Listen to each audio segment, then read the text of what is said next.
Olá, meu nome é Patrícia Taranto, eu sou fonoaudióloga e hoje quero conversar com você sobre aquele perfil de crianças que responde a gente com palavras, né? Não faz uma frase complexa para nos dar uma resposta. São sempre respostas muito curtas, breves e, em geral, limitadas a uma pequena palavrinha. É sim, não. Você quer café? Sim. Ah, você quer isso, aquilo, aquilo. Meu filho, como foi a escola hoje? Boa. Aquela criança econômica.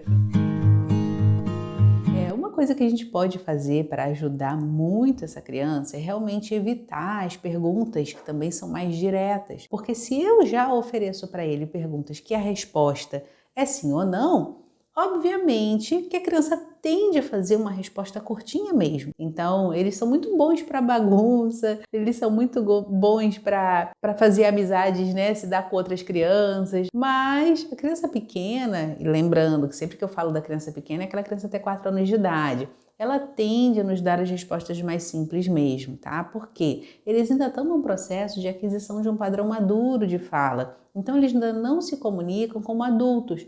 A gente sabe que a grande maioria, depois dos 3 anos, já está bem soltinho no processo de fala, mas muitos não. E esses que não estão são justamente aqueles que tendem a ir para as respostas mais simples. Então, quando eles têm um interlocutor, um mediador, né, que é referência para eles, então a pessoa que fica mais tempo com aquela criança, professor, mãe, pai, um cuidador, que também não explora muito bem o repertório, isso vai facilitar que a criança fique, né, perpetue por mais tempo nesse tipo de fala, nesse padrão de resposta. E aí, como ajudar, né? Primeira coisa é observar se você não está fazendo esse comportamento comunicativo também. Porque a criança, ela aprende a falar muito por espelho. Então ela observa e ela imita, faz da pessoa que está com ela um modelo. E esse modelo, ele também acontece no padrão comunicativo.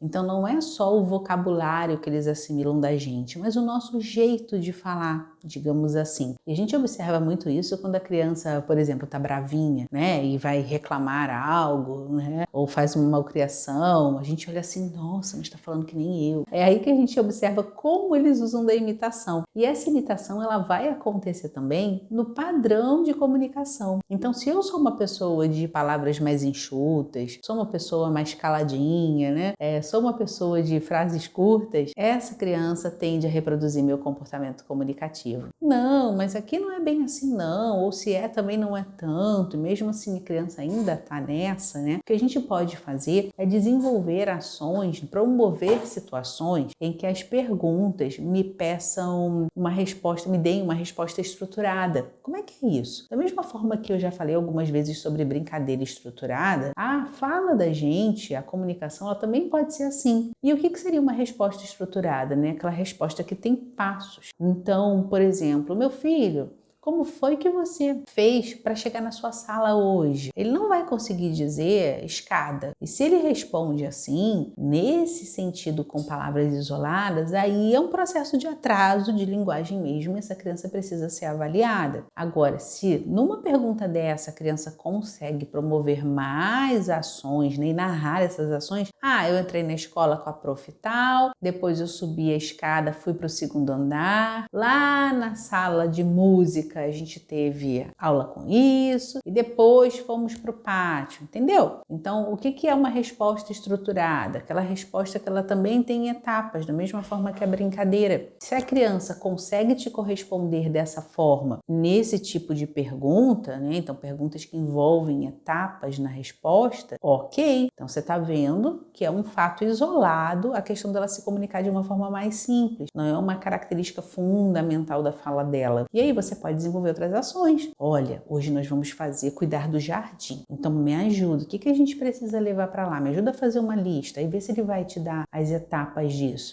Beleza, já separamos tudo. E por onde que a gente começa? A gente precisa ir conduzindo essa criança nesse caminho de desenvolver a fala. Tem muita criança, como eu falei no início desse vídeo, que ela se lança sozinha a fala, parece até que é algo intuitivo, que a gente nem foi modelo para ela, que as coisas nem eram tão complicadas para que ela precisasse falar para resolver seus problemas, como eu sempre digo. É que às vezes isso é tão natural para a família que a gente também não observa como o ambiente ajuda. Então o ambiente não serve só para atrapalhar, não. Mas às vezes está tudo tão bem ordenado, né? Que acaba que a criança desenvolve fala e a gente nem percebeu que aquilo foi um processo de amadurecimento, que o ambiente realmente promovia a estimulação para aquela criança, que é assim que deve ser. Quando a gente tem os atrasos ou algum processo que não está se desenvolvendo do jeito que a gente gostaria, é aí que a gente vai notar onde que a gente pode melhorar. O que dá para modificar nesse ambiente, como que eu dificulto um pouco as coisas para essa criança falar mais, necessitar da fala para resolver seus problemas, necessitar do outro e não resolver tudo sozinha. Então, em relação à comunicação mais simplificada, faça isso também. Promova ações, promova conversas, promova brincadeiras, atividades em que a criança precise elaborar etapas, fases, porque isso vai fazer com que ela te dê como resposta mais do que uma palavrinha. É espontâneo e é assim que a gente quer que seja. A estimulação de casa, quando ela é boa, ela é assim. Ela flui, ela acontece. Né? No início a gente ainda fica pensando um pouco, fica meio engessado, mas daqui a pouco a família já está tão engajada ali naquela ação, naquela modificação de comportamento comunicativo, que tudo corre de uma forma muito natural. Então espero que você tenha gostado desse vídeo, que tenha te ajudado, te esclarecido aí esses pontos. Não deixa de curtir, encaminhar para algum amigo que possa estar precisando. Passa lá em cima, ativa o sininho e segue o canal. E não esqueça de me seguir nas outras redes sociais também. Até a próxima!